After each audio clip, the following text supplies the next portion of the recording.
So Carole, what's your name? My name's Carole. I'm a member of the Pioneer Museum. Okay, which is what we have over here, but it looks like there's a new edition happening. What's going on here?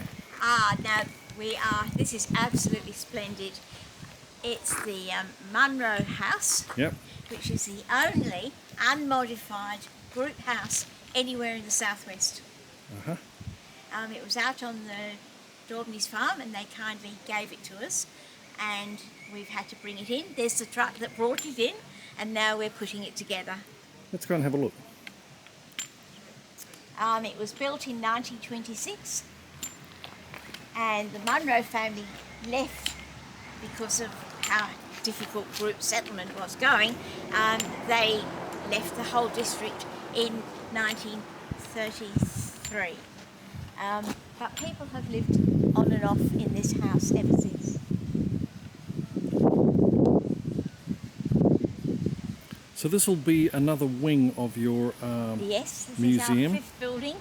Nearly all our buildings, the museum committee has brought, and members have brought in here since 1975. We have been bringing in one building after another, not all at the same time, and this is our last, the most recent one. I'm not going to say the last, Right. There'll be more, but this is our most recent addition to the museum. Munro House. And how old is it again? It was built 1926 and 26. it's completely unmodified. So Most group almost houses, 100 years old. yes, And isn't... and it will be open at our 100th anniversary next year. So in 2024, Northcliffe, the town site, The town site will be 100 years old. I guess there's going to be some big, a big event then for... Well, the committee's trying to make a big event. Yeah, the committee's been working for about 3 years, and we're hoping to have an exciting celebration Excellent. over Easter in 24.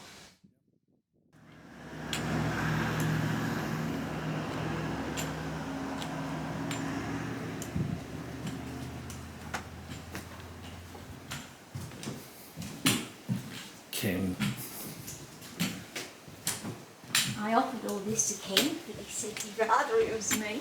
So here we are.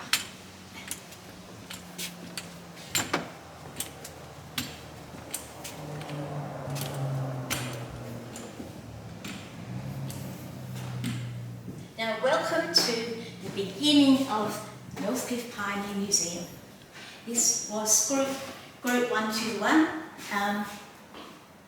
built in 1975, and it was brought out to here as the beginning of our museum in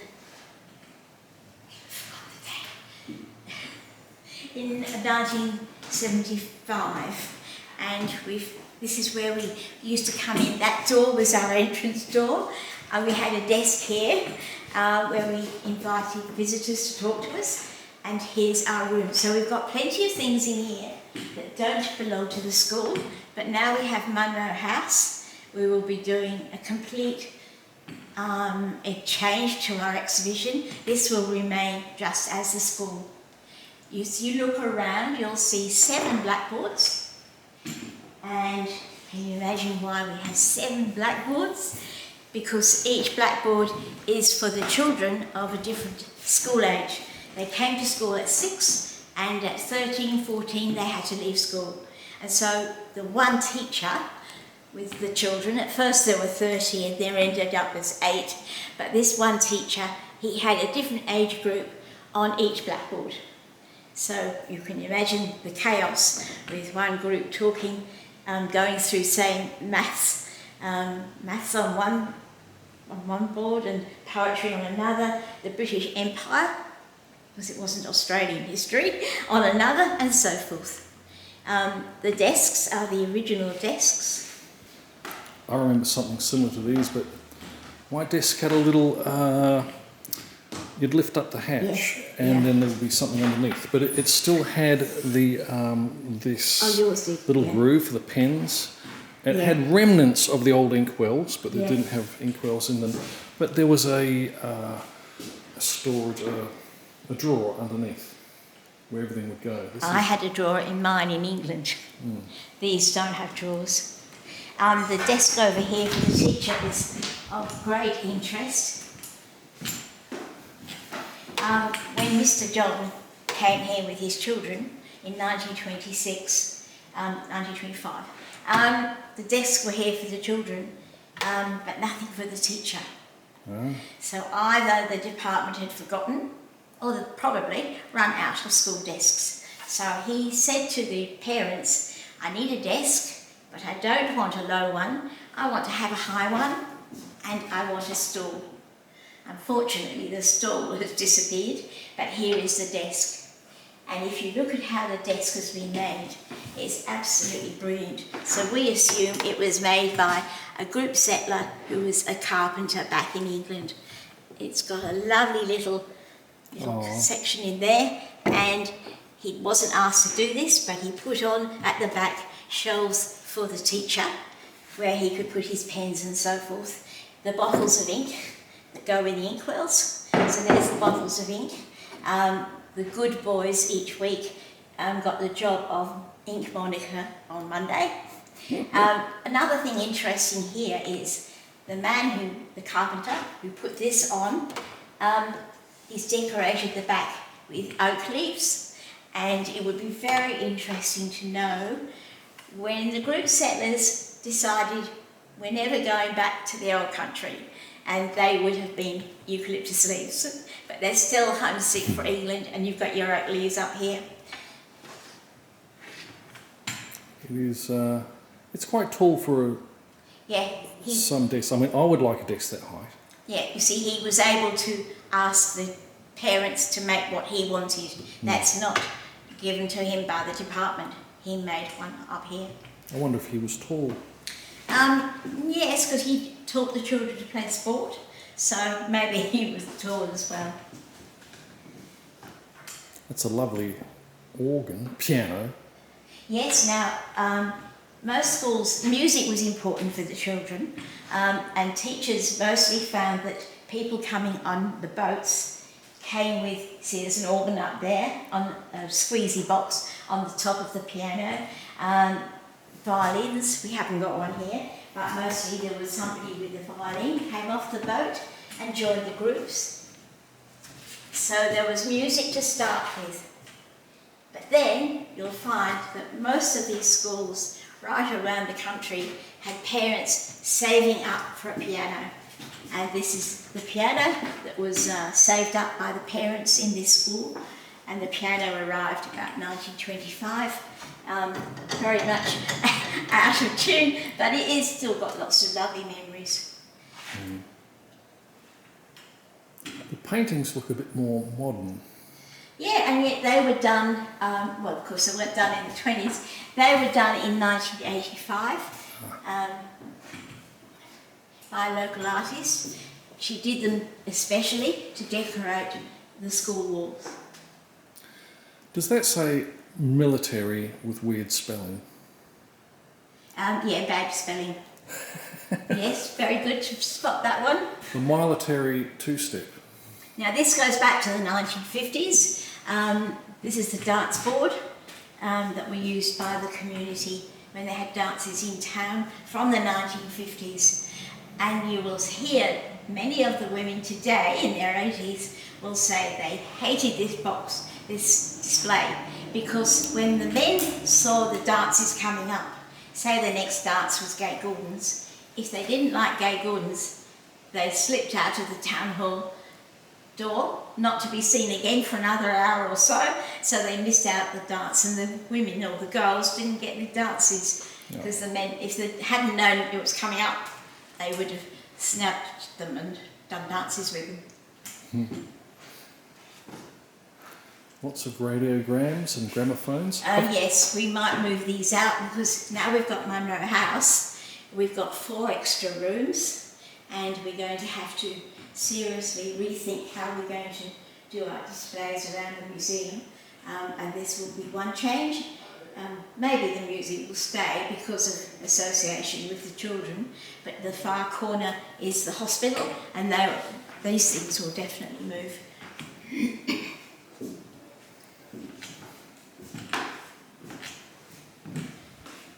Now, although the department supplied a hospital just before Christmas 1924, a lot of other things needed volunteers to supply the money. And this is one of the six babies' cots. And the children out on one of our furthest groups, out on Group 142, the children saved up pocket money. And here we are, the Girls Friendly Society of Westcliff, and they helped with the bassinets for the babies. And this is the only one we've got left. And you can see it would have had a bar across the top so that it was rocked to get the baby to sleep. Or even a chain, 2 chains maybe. Yeah. A rope. And what is that curious instrument? This is the pressure for sterilising the bottles. Ah! All the things used in the hospital, all the babies' bottles, all the bandages, anything that's got to be really absolutely sterilised. So steam, pressurised steam. Yeah. And there's a little one here.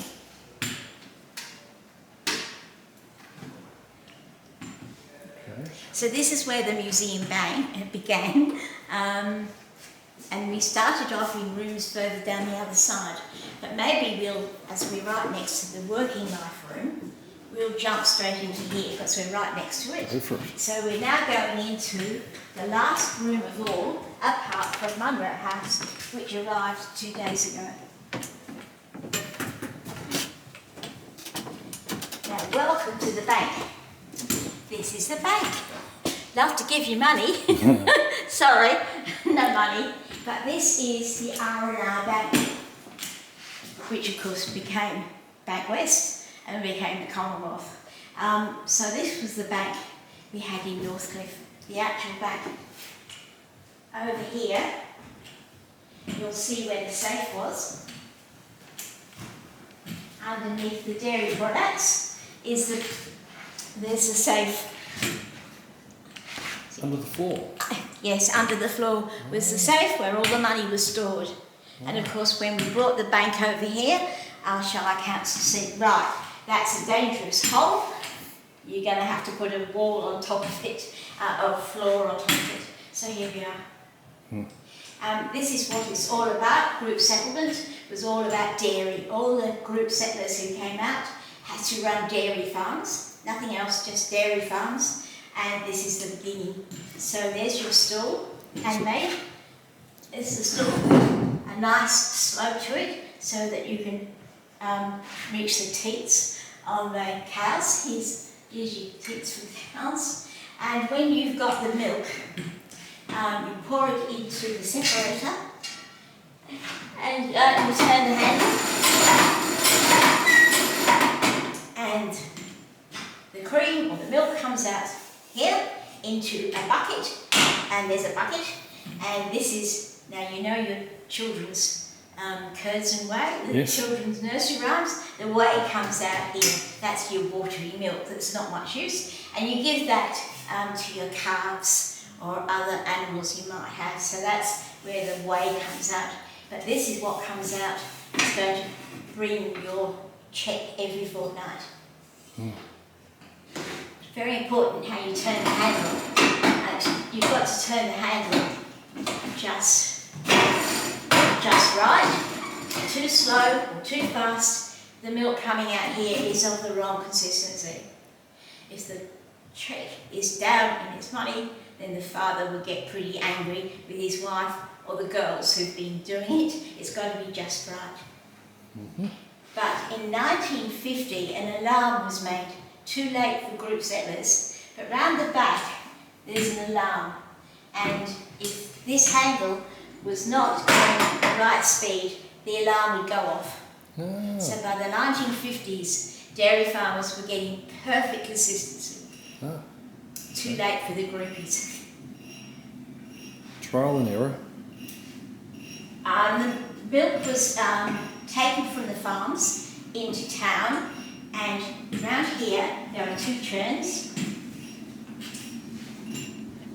The little one is the original churn in Northcliffe. That would be from the 1924, although they wouldn't have been ready till 25, say, or 26. And after the little one, the big one came in. And the big ones usually then went up to Manjimup until Northcliffe had its own butter factory. Very popular for milk boxes, letter boxes. Yes, they are. Very, very good for milk boxes. And by 1950, our population had just exploded because we had all the refugees coming out from Europe. So our population swelled to over 1,000, and we had bottled milk delivered. And what is surprising is, guess how many milkmen we had in Northcliffe delivering this bottled milk every day. We had 3 milkmen delivering milk. That included someone going out to Shannon, but it's still surprising. So 1,000 people in Northcliffe, way back then? Sorry? 1,000 people in Northcliffe? Yeah, there were a population of 1,000. Out on the farms, most of them, a few in town, but as today, most of us live outside in the bush. There's about 200 or 400 in town? Today?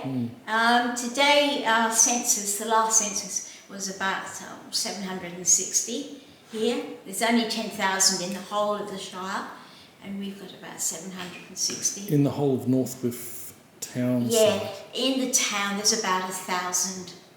Because most people who come to Northcliffe, it's not to live in a town. They want to go fishing in the rivers and creeks, out at the sea, and of course live in the bush, like I do. So very few people come here to live in the town. They're looking for 5-acre, 10-acre or 3,000-acre blocks of land to live in the countryside. Yeah. So we've got about the same amount we haven't grown. Or no, we've got smaller. Everyone, even the Shire's got a bit smaller than it used to be. Yes. Not remarkably, but it has to some extent. And of course whilst dairy was a huge part of things, obviously so was the forestry. Yeah, while we're talking about dairies, it's worth mentioning, when I came 25 years ago, there were 44 dairies. Then it went down to about, well, today we've got seven dairies, but we've got 2 large dairies, and especially we've got Bannisterstown, which is huge, with a population of 70 or 80 people. So that is remarkable. They make their own milk, bottle it and so forth. So that's a dairy that we're very proud of. And export it. And exports their milk as well. Apparently and it's yogurt. in Singapore the next day. Yes, Singapore the next day. You're right, Dana. No, it's very good. And we're still in the beginning over here. I'll come to that in a moment. So this is the beginning. Here are your tools, how the farmers were using their groups when they were doing the dairy. There's all the tools, mostly homemade by them. To cart anything, they had a buffalo, and here's your bells, which are absolutely splendid. You can never have too much cowbell. No, you can never have too many. There's a whole string of them up there. And one thing that's interesting is how tools haven't changed. That's a wire strainer, and it's not very different from one you'd go into Bunnings today and buy. The saddle goes back to the First World War, and the man who was riding it came home safely from that war, and then he told a lie about his age, he dropped his age down, and he went into the Second World War and came home safely, and there's the saddle. So it went to both wars. The only thing here is you've got 2 unmatched spurs, what do you call them? Stirrups. Stirrups. 2 unmatched stirrups. So many interesting things. I can see you've got some traps Yes, the traps in the corner. Got some And breathing what are the irons. traps for, Damon?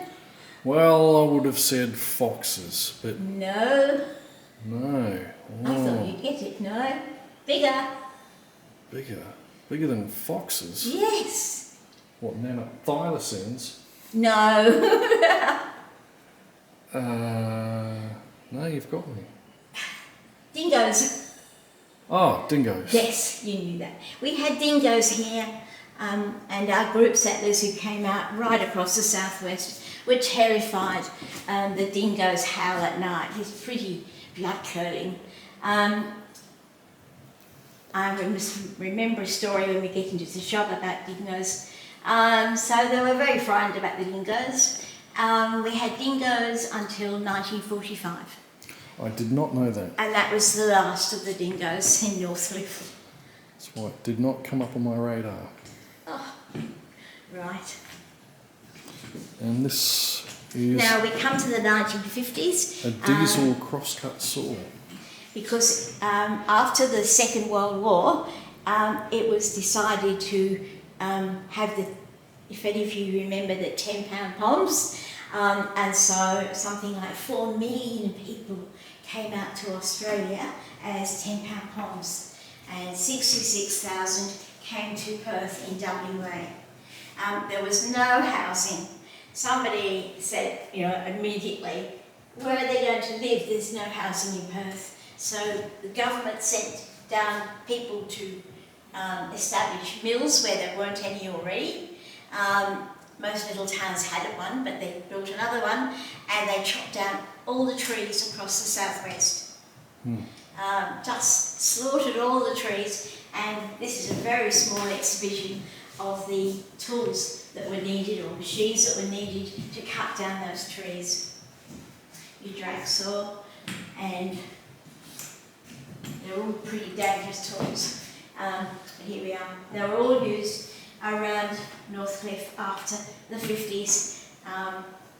You imagine the men there, a lot of them no longer able to speak the English language, and they're going to be taught the language. And that's what happened. It's nice to know how our people, the men at the mill, were busy teaching the refugees coming in. And some, of course, were from the, they'd been in the Holocaust and those camps, the war camps. They came, all of them, and nobody had any English. So the men in the mill, they picked up English from the men working there, and the women were taken under the wing of the CWA ladies, and they helped them to learn how to cook here, where to find the food, and of course the language. And they used to go to the doctors with them because they couldn't talk to the doctors, particularly if the women were pregnant. So our wonderful ladies would go to the doctor and the hospital and help them when the babies were born. It was quite a friendly sort of attitude. And they all had to stay at least 2 years, and some are still here now. The families are still here with their mid-European surnames. Yeah, Italians, Macedonians, Yeah, French. yeah, that's right. Now, it's nice to know. It's a good sign of migration. I remember the bank. It would be, I think it was on a Tuesdays at first, then it moved to a Thursday. Yeah. Yes, Something like that. it did move. And eventually it was only 1 day a week, and then it closed completely. And the police officer would come down too, so the police would come to Northcliffe once a week. That's right. And the they'd police... do firearms and warrants and licences. Excellent. The policeman would use that back room as his office, and the manager's room is the big one here. The leisure room. What's in there?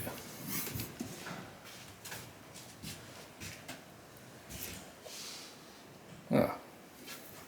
The leisure room seems to have a shower in it. Well, of course, this was after it was a bank. People in the motel nearby turned this into a backpackers, and they put in a shower room.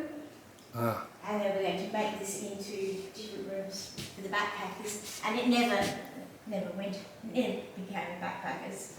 It stayed empty for a few years and then we took it over.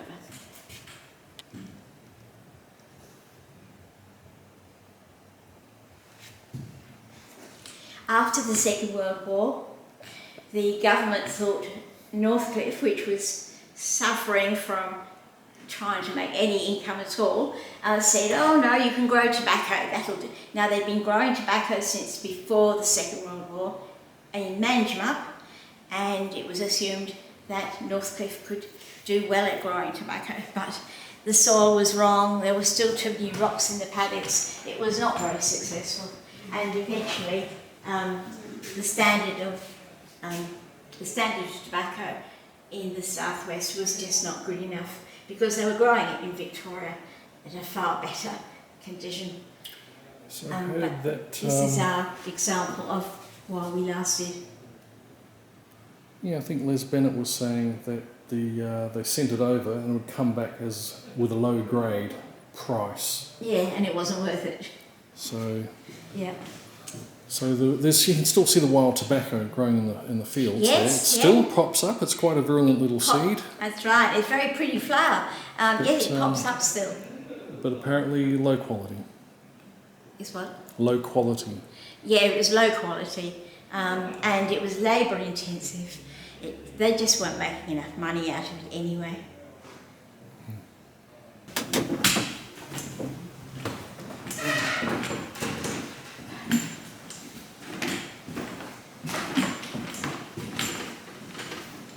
These cinema, these big projector here. Yes. Did we have a cinema in Northcliffe? Obviously. We yes, we had a cinema. We had a cinema all over the southwest, run by. Oh, would it travel? Well, Alan Jones had a cinema going in every town in the southwest.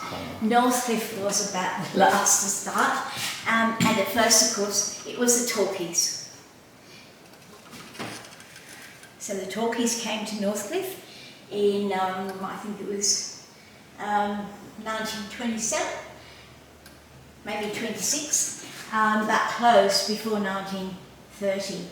And then he got the actual movies. He got the ones, with the voices speaking, and this is the projector, and that was used from 1933 until 1985 when the cinema closed. Taken over by television. Interest just disappeared.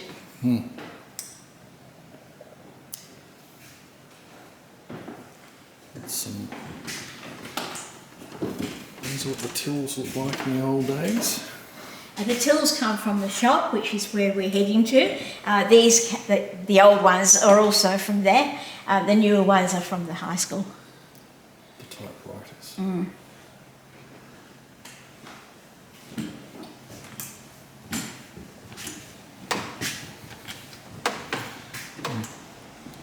I thought the whalebone at my place was big. But, you've got one, yes, I've got one. It's about 2/3 this size. Oh, it's half this size. Right. It's massive. It says it might be a southern right. Yes. I think it's too big. I think it might be a blue.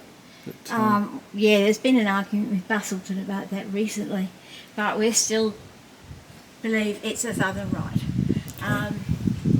And it's now 100 years old.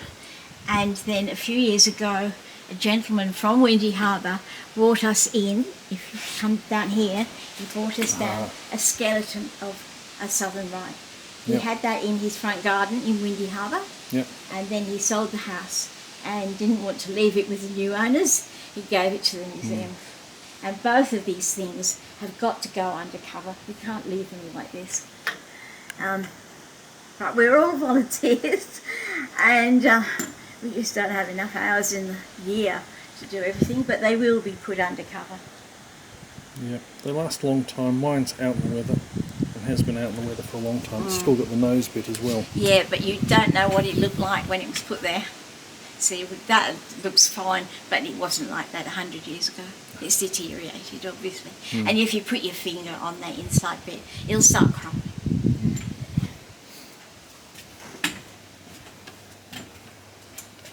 We'll walk through to the shop.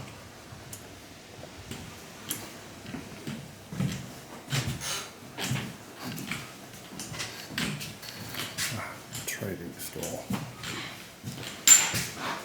Now we've done this up as if it was the shop, which opened in 1924. The group settlement started in 1921. We were the last, and that brings us to 1924. Why I wanted to show you something here was that of the three public servants working on the shop, everybody was having babies, even they were. And this lady came, she was very pregnant, about 8 months pregnant, and she had a little boy, a little toddler, and they'd only been in the house about 2 months, living just behind, there's the store as it is, we're pretending to be that store, and just behind there they lived in a house, and one morning the little boy had disappeared. They were terrified, because right along the main road on one side was nothing but thick forest. And in the thick forest were snakes and dingoes. And you've seen the size of dingo traps. They were terrified. Everyone in town, there weren't many in town, but it was very small, but all the people out on the farms, they all came in to look for this little boy. The Public Works Department had horses, because they were road building. They came in with the horses. Everybody was looking all day long. At the end of the day, with no success, the mother was just so distraught. She couldn't stop crying, and she went back home to her house, which is just behind that store in the photograph. And she just had given up. No, he's either been taken by a dingo, or he's been bitten by a snake. He's just lost. That's it. We're never going to see him again. The following morning, the staff came to the shop. There's the shop. You see the front. The staff came to the front of that shop, and they started their early morning preparation before it was open to the customers. Now, behind these three counters, there are shelves where the staff kept brown paper, old newspapers, this is for wrapping the food, and maybe some orders. And they came in and they got ready, stood behind these three counters to get ready for the day's work, with all the customers coming in the door, and of course the manager who was about to arrive. And I think you're going to guess.